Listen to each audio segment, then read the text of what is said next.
ये बिल्कुल सच है। इंदिरा गांधी ये कहती थी और मानती थी। संजय गांधी उनके छोटे बेटे, राजीव गांधी बड़े बेटे थे। संजय गांधी को वो सक्सेसर के रूप में ग्रूम कर रही थी। संजय गांधी को माना जाता था villain of the emergency, extra constitutional authority, जो बहुत सारे निर्णय ले रहे थे इमरजेंसी के दौरान, और एनफोर्स नसबंदी करना, जिसकी वजह से इंदिरा गांधी हारी थी 1977 का इलेक्शन। लोग बहुत बहुत नाराज थे नॉर्थ इंडिया में, एकदम सफाया हो गया था एनफोर्स नसबंदी की वजह से। तो वो संजय गांधी का प्रोग्राम था। तो संजय गांधी की रोल की वजह से, जो कि इमरजेंसी में उन्होंने प्ले किया, उसकी वजह से इंदिरा गांधी 1977 का इलेक्शन हारी। लेकिन एक बहुत इंटरेस्टिंग चीज़ है, आप देखिए उस इलेक्शन में, इमरजेंसी के बाद उन्होंने सडनली इलेक्शन डिक्लेयर किया। उनको इलेक्शन डिक्लेयर करने की ज़रूरत ही नहीं थी। मतलब in control of the situation थी।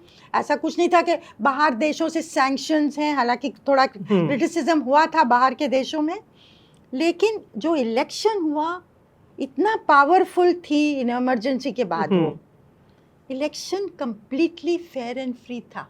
वो स्टेट पार्क को यूज कर सकती थी।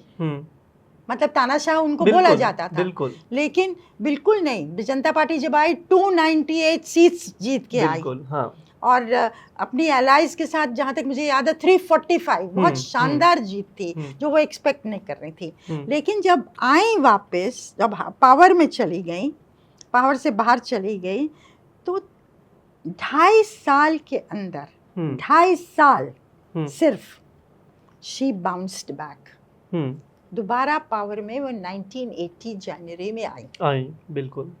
लोगों ने उस समय लिखा था बहुत कम नेता होंगे दुनिया भर में जिन्होंने इतनी जल्दी बाउंस बैक किया। और उसका कारण, उसका श्रेय वो अपने छोटे बेटे को देती थी। जिस तरह से वो कारण थे हारने का, वही कारण थे जीतने का 1980 में।